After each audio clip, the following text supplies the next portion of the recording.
अस्सलाम वालेकुम अज़ीज़ तलबा, उम्मीद है कि आप खैरियत से होंगे। तो इस वीडियो में जो है आपके कल वाले टेस्ट के लिए जो इम्पॉर्टेंट पैराग्राफ्स हैं गैलीलियो लेसन नंबर 17 में से, तो उसके जितने भी इम्पॉर्टेंट पैराग्राफ्स हैं उनकी ट्रांसलेशन की है। तो आपने क्या करना है, आपको पता है कि आपने अपनी नोटबुक्स जो हैं वो उठा लेनी है, या आपने जो है वो कोई नोट पेपर लगा लेना है अपनी बुक पर इस पैराग्राफ्स के साथ, और आपने जो है वो ट्रांसलेशन लिख लेनी है ताकि आपकी जो है वो पेपर जो है वो अच्छा हो सके, आप उसे जो है सही तरीके से अटेम्प्ट कर सकें। ठीक है, ये हमारी ट्रांसलेशन की लास्ट वीडियो है। इसके बाद जो है आपको गेस्ट पेपर भेजा जाएगा, तो आपने जो है अपना गेस्ट पेपर अच्छे तरीके से देख लेना है। चलें जी, तो चलते हैं हम अपनी ट्रांसलेशन की तरफ। देखिए, पहला जो पैराग्राफ है उसका ये है, दो अगरचे ही वाज ओनली 17, अगरचे उसकी उम्र सिर्फ 17 साल थी, एट दैट टाइम उस वक्त, Galileo at once knew Galileo को यकदम ही पता चला, that he had discovered an important scientific law, कि उसने जो है एक अहम साइंसी कानून को दरियाफ्त कर लिया है। अगरचे वो उस वक्त 17 साल का था, लेकिन यकदम ही उसे पता चला कि उसने एक अहम साइंसी कानून को दरियाफ्त कर लिया है। द लॉ, ऐसा कानून, ऑफ पेंडुलम, और इसको क्या कहते हैं, इस कानून को द लॉ ऑफ पेंडुलम। ठीक है, पेंडुलम क्या होता है, वो घड़ी की जो लटकन होती है जो स्विंग कर रही होती है दाएं से बाएं। ही सा, उसने देखा, टू, ये भी, इफ ही कुड चेक, क्या वो चेक कर सकता है, देख सकता है, परख सकता है, टाइम, वक्त को, ऑफ स्विंग, झूले को, ऑफ ए पेंडुलम, किसी पेंडुलम के, घड़ी की लटकन की, by means of his pulse beat, अपनी नब्ज की धड़कन के साथ। ठीक है, अब मैं इसका मुहावरा जो है वो तर्जुमा कर रहा हूँ।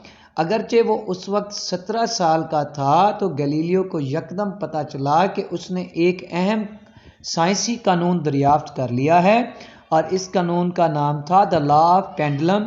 उसने अब ये देखा, क्या वो झूले के वक्त को, किसी पेंडुलम के झूले के वक्त को अपनी नब्ज की धड़कन के साथ महसूस कर सकता है। ठीक है, तो इस पूरे आपने कोशिश करनी है कंप्लीट पैराग्राफ को देख लेना है। तो उम्मीद यही है कि इतनी लाइंस ही आएंगी, वो बहुत इंपॉर्टेंट लाइंस इतनी ही हैं।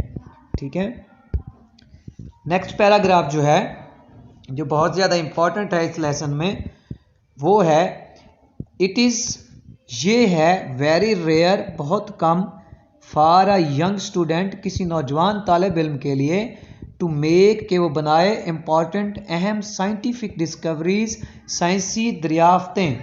तो ये बहुत कम ऐसा होता है कि कोई नौजवान स्टूडेंट तालिब इल्म अहम साइंसी दरियाफ्तें करता है या अहम साइंसी दरियाफ्तें का मुअज्जिब बनता है। बट लेकिन देन, तब, Galileo was no ordinary student, Galileo कोई आम तालिब इल्म नहीं था। ठीक है, वो कहता है कि ये बहुत कम ऐसा होता है कि कोई नौजवान तालिब इल्म जो है वो अहम साइंसी दरियाफ्तें करता हो, लेकिन गैलीलियो जो है उस वक्त कोई आम तालिब इल्म नहीं था। बॉर्न ऑन 15 फरवरी, वो 15 फरवरी को 1564, 15 फरवरी 1564 को पैदा हुआ, एट पीसा, पीसा के शहर में। ही शोड, उसने मुजाहरा किया, एट वेरी अर्ली एज, बहुत ही कम उम्र में, एन अनयूजुअल टैलेंट, एक गैर मामूली जहानत का, फॉर साइंस, साइंस के लिए या साइंस के मैदान में। ठीक है, 15 फरवरी 1564 को पीसा के मकाम पर वो पैदा हुआ, और उसने साइंस के मैदान में छोटी ही उम्र में गैर मामूली जहानत का मुजाहरा किया। ठीक है जी, तो नेक्स्ट इंपॉर्टेंट पैराग्राफ है हमारे पास। वंस अगेन, एक दफ़ा फिर, गैलीलियो फाउंड हिमसेल्फ, गैलीलियो ने अपने आप को पाया, एट लॉगर हेड्स, बहस करते हुए, विद द प्रोफेसर्स, प्रोफेसरों के साथ, एट पीसा, पीसा में। तो पीसा, एक दफ़ा फिर गैलीलियो ने अपने आप को पीसा के प्रोफेसरों के साथ बहसो मुबाहसा करते हुए पाया।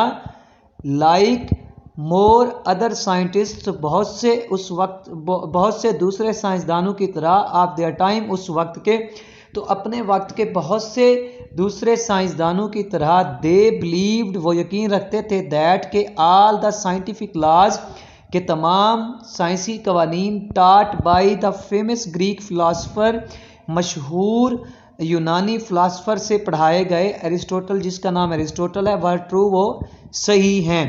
अब मैं इसको जो है वो बामुहावरा ट्रांसलेट करता हूँ, तो आपने बड़े गौर से सुनना है और इसको लिख लेना है। ठीक हो गया। एक दफ़ा फिर गैलीलियो ने जो है वो पीसा में पीसा के प्रोफेसरों के साथ अपने आप को बहस में पाया।